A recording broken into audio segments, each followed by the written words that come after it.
जय हिंद प्यारे बच्चों, नमस्कार। मैं Udayveer Singh, chemistry lecturer G++ Hodal Palwal, आपका स्वागत करता हूं जीओसी के पार्ट 2 में। और प्यारे बच्चों, जीओसी के पार्ट 2 में आज हम पढ़ने वाले हैं सबसे important topic electronic displacement and covalent bond. और इलेक्ट्रॉनिक डिस्प्लेसमेंट इसलिए इंपॉर्टेंट है कि इसके बिना कोई भी केमिकल रिएक्शन पॉसिबल नहीं है। Electronic displacement in covalent bond. प्यारे बच्चों, जैसा कि आप जानते हैं, कार्बन कोवेलेंट बॉन्ड बनाता है और कार्बन का कोवेलेंट बॉन्ड 2 इलेक्ट्रॉन से मिलकर बनता है। इलेक्ट्रॉन का ये जो शेयर्ड पेयर है एग्जैक्टली प्लेस्ड बिटवीन 2 एटम्स, ये 2 एटम्स के बीचों बीच रखा रहता है। अब अगर आपको कोई भी केमिकल रिएक्शन करानी है तो कार्बन का ये वाला बॉन्ड तोड़ना होगा और कार्बन के इस बॉन्ड को तोड़ने के लिए इन इलेक्ट्रॉन को कहीं इधर या उधर करना पड़ेगा। और जब तक ये इलेक्ट्रॉन इधर उधर नहीं होंगे तब तक बॉन्ड नहीं टूटेगा। जब तक बॉन्ड नहीं टूटेगा तब तक कोई नया बॉन्ड नहीं बनेगा, और नया बॉन्ड नहीं बनेगा तो रिएक्शन नहीं होगी। इट मींस अगर आपको ऑर्गेनिक रिएक्शंस के बारे में उनकी मैकेनिज्म को समझना है तो इलेक्ट्रॉनिक डिस्प्लेसमेंट को समझना होगा। प्यारे बच्चों, 3 तरह का इलेक्ट्रॉनिक डिस्प्लेसमेंट होता है। सबसे पहला जो इफेक्ट है इलेक्ट्रॉनिक डिस्प्लेसमेंट का वो है इंडक्टिव इफेक्ट। प्यारे बच्चों, आज हम इंडक्टिव इफेक्ट की बात करेंगे और इसके एप्लीकेशंस और यूजेस हम आपको बताने वाले हैं।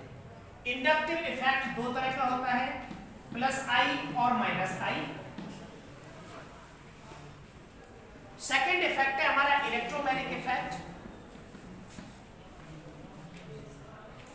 +M और -M, +E और -E। और तीसरा है हमारा मीजोमेरिक और रेजोनेंस इफेक्ट।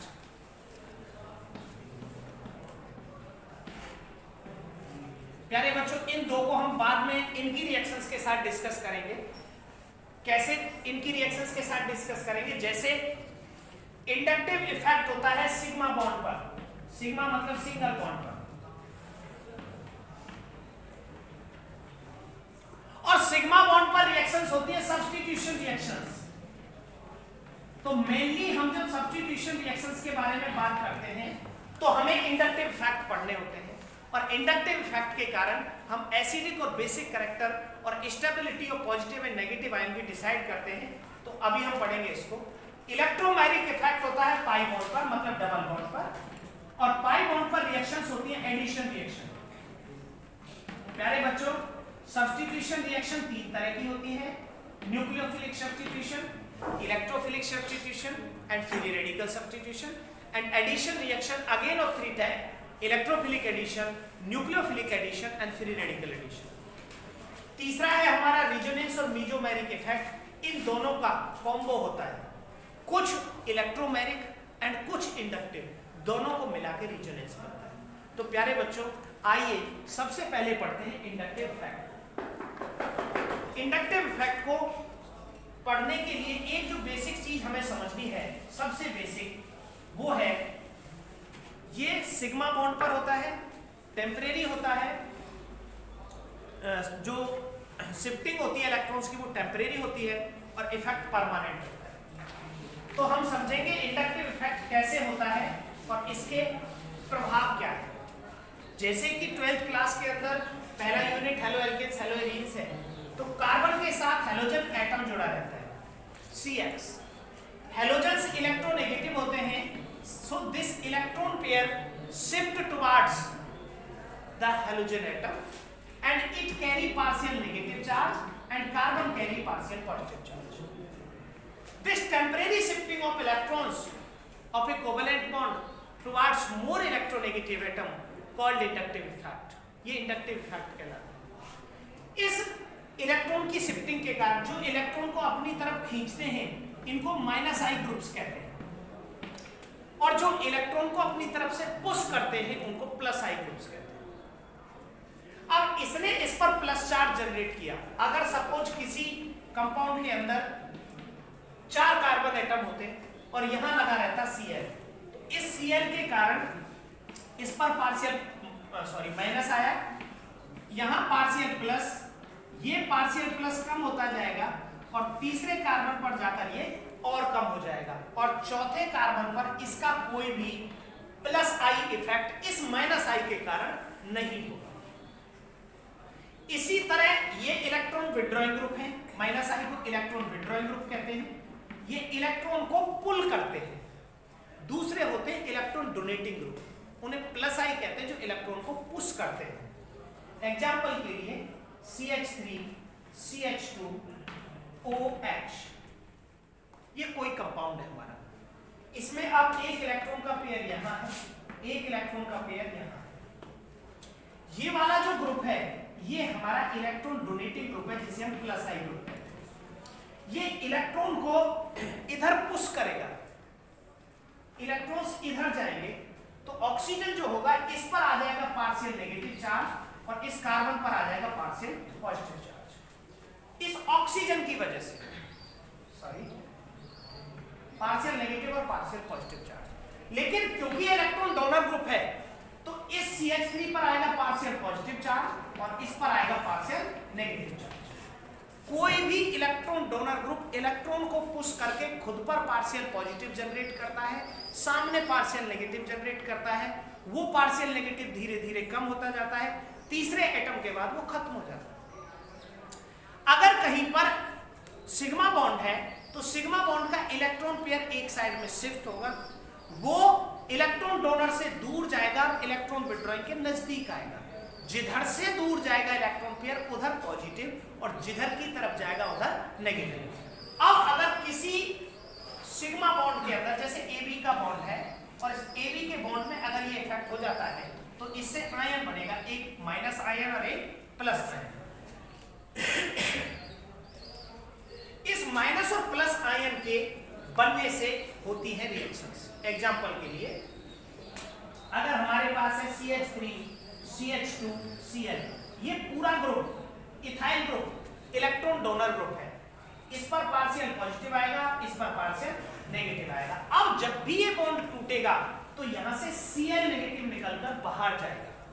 जब Cl नेगेटिव निकलकर बाहर जाएगा तो कार्बन पर आएगा प्लस का चार्ज, क्योंकि इलेक्ट्रॉन निकला था कार्बन से, तो बनेगा कार्बोकैटायन। और अगर कहीं कार्बोकैटायन बना सिग्मा बॉन्ड टूटकर तो रिएक्शंस होंगी न्यूक्लियोफिलिक सब्स्टिट्यूशन रिएक्शंस। तो इंडक्टिव इफेक्ट सिग्मा बॉन्ड पर होता है, परमानेंट इफेक्ट होता है, शिफ्टिंग टेम्परेरी होती है।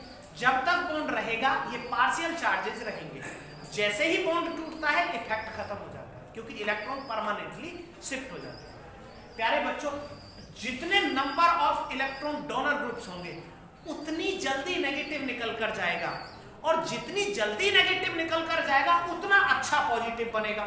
एग्जांपल के लिए CH3 C CH3 H और Cl। अब यहां से Cl निकालना है डोनर ग्रुप में, तो ये Cl जल्दी से इलेक्ट्रॉन लेकर चला जाएगा, इसका प्लस का चार्ज आ जाएगा, तो ये अच्छा प्लस होगा एक प्लस आई ग्रुप के मुकाबले। अगर कहीं पर 3 प्लस आई ग्रुप लगे हैं CH3 C CH3 CH3 और Cl, तो अगर यहां से नेगेटिव निकालना हो तो ये इलेक्ट्रॉन डोनर, ये इलेक्ट्रॉन डोनर, ये इलेक्ट्रॉन डोनर, तो तीनों इलेक्ट्रॉन डोनर इस इलेक्ट्रॉन पेयर को पुश करेंगे और इस इलेक्ट्रॉन पेयर को लेकर बाहर हो जाएगा Cl-, तो कार्बन पर आ जाएगा पॉजिटिव चार्ज। ये 3 डिग्री का कार्बोकैटायन है, ये 2 डिग्री का कार्बोकैटायन है, ये 1 डिग्री का कार्बोकैटायन है। अब आप अंदाजा लगाइए कि इनमें से सबसे सरल तरीके से कौन सा बना, 3 डिग्री का, तो सबसे ज्यादा स्टेबल कौन सा होगा, 3 डिग्री का। तो अगर मैं रिएक्शन कराऊंगा न्यूक्लियोफिलिक सब्स्टिट्यूशन जिसमें मुझे आयन बनाना पड़े तो सबसे आसानी से किसमें होंगी, 3 डिग्री में, क्योंकि 3 डिग्री नेगेटिव को जल्दी निकालेंगे और जो नेगेटिव जल्दी निकालेंगे वो पॉजिटिव अच्छा बनाएंगे और जो पॉजिटिव अच्छा बनाएंगे उनमें न्यूक्लियोफिलिक सब्स्टिट्यूशन इजीली पॉसिबल होगी। अब समझते हैं इसका दूसरा एप्लीकेशन। तो पहला एप्लीकेशन था it explain the stability of bond, कि बॉन्ड कैसे टूटेगा उसको बताता था। दूसरा बताता है ये स्टेबिलिटी ऑफ कार्बोकैटायन। अगर प्लस आई ग्रुप ज्यादा है, प्लस आई ग्रुप ज्यादा है मतलब डोनर ग्रुप, तो पॉजिटिव आयन स्टेबल होता है, और माइनस आई ग्रुप ज्यादा है तो नेगेटिव आयन स्टेबल होता है। अब अगर कहीं प्लस आई लग रहे हैं तो पॉजिटिव स्टेबल है, और पॉजिटिव स्टेबल जब होता है जब नेगेटिव निकल कर जाता है, और नेगेटिव का निकलना है बेसिक कैरेक्टर। तो जितने ज्यादा प्लस आई ग्रुप होंगे बेसिक कैरेक्टर उतना अच्छा होगा, और जितने ज्यादा माइनस आई होंगे एसिडिक कैरेक्टर उतना ज्यादा होगा। एक एग्जांपल देखिए, मैं बताता हूं आपको, आपके सिलेबस का क्वेश्चन है HCOOH, नाम है formic acid, is more acidic then CH3COOH। प्यारे बच्चों, ये प्लस आई ग्रुप है, ये इलेक्ट्रॉन डोनेट करेगा इधर, इलेक्ट्रॉन डोनेट करेगा तो यहां पर इलेक्ट्रॉन डेंसिटी बढ़ जाएगी, और ये है माइनस का आयन, क्योंकि H निकालेंगे तो माइनस आयन बनेगा, और इलेक्ट्रॉन डेंसिटी नेगेटिव आयन को अनस्टेबलाइज करती है। भाई आपने एसिड से H निकालना होता है, कोई एसिड H देने वाला होता है, H प्लस होता है, अब प्लस कोई देगा तो माइनस चार्ज आएगा। अगर किसी माइनस चार्ज पर, माइनस का मतलब इलेक्ट्रॉन की रिचनेस, अगर कहीं इलेक्ट्रॉन पहले से एक्सिस में है और आपने और इलेक्ट्रॉन डोनर बना दिया, एक इलेक्ट्रॉन डोनर का मतलब इलेक्ट्रॉन पहले से भी थे और आ गए, तो वो और अनस्टेबल हो जाएगा। And same things happens in opposite case, अगर कहीं पर तो प्लस आई ग्रुप एसिडिक कैरेक्टर घटाते हैं, इसमें एसिडिक ज्यादा होगा, ये एसिडिक कम होगा, और बेसिक कैरेक्टर बढ़ाते हैं, जैसे RNH2, ये प्राइमरी अमीन है, ये इलेक्ट्रॉन डोनर है तो ये बेस है, ये सेकेंडरी अमीन है RNHR, इस पर 2 इलेक्ट्रॉन डोनर है, ये भी बेस है, तो इसको इलेक्ट्रॉन डोनेट करना है, ये तब बेस है, electron pair donor species are called Lewis bases. अब इस पर तो 1 डोनर है और इस पर 2 डोनर है, तो अच्छा बेस कौन सा होगा? सेकेंडरी अमीन।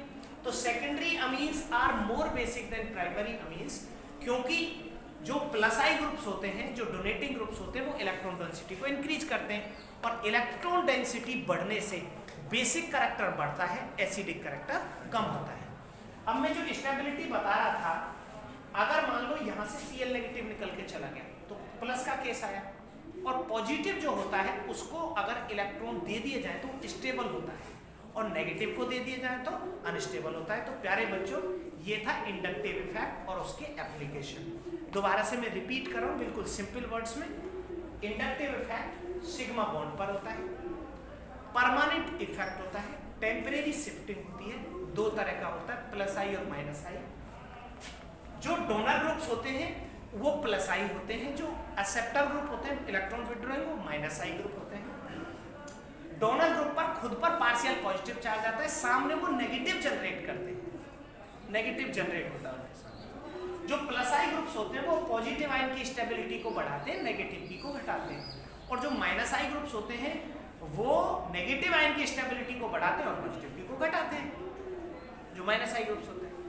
प्लस आई ग्रुप बेसिक कैरेक्टर बढ़ाते हैं, एसिडिक घटाते हैं, और जो माइनस आई ग्रुप होते हैं वो एसिडिक कैरेक्टर बढ़ाते हैं, बेसिक घटाते हैं। एक एग्जांपल और देख लेते हैं।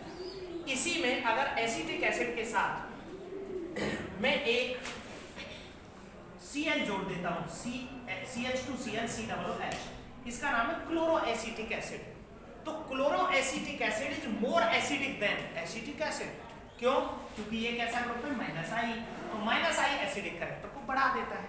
अब मैं Cl की जगह पर अगर फ्लोरीन लगा देता हूं, CH2F और COOH, तो fluorine is more electronegative atom than chlorine, तो fluoro acetic acid is more acidic than chloro acetic acid. अब मैं यहां पर एक क्लोरीन लगा हुआ है, एक क्लोरीन से के साथ में एक क्लोरीन और अगर अटैच कर लूं, CHClClCOOH, यह है डाइक्लोरो एसिटिक एसिड। तो प्यारे बच्चों, dichloro acetic acid acetic acid से और ज्यादा एसिडिक होगा। Simple words, the minus I groups, electron withdrawing groups, increases the acidic character, while the plus I group increase the basic character. So that is all about the inductive effect. और इसके बाद हमें बड़ी आसानी हो जाएगी nucleophilic substitution reactions को समझने में, क्योंकि ये जितने डोनर ग्रुप्स ज्यादा होंगे उतनी अच्छी न्यूक्लियोफिलिक सब्स्टिट्यूशन होंगी। तो आइए अब अगले हम पढ़ेंगे nucleophilic substitution reaction. Thank you and have a good day.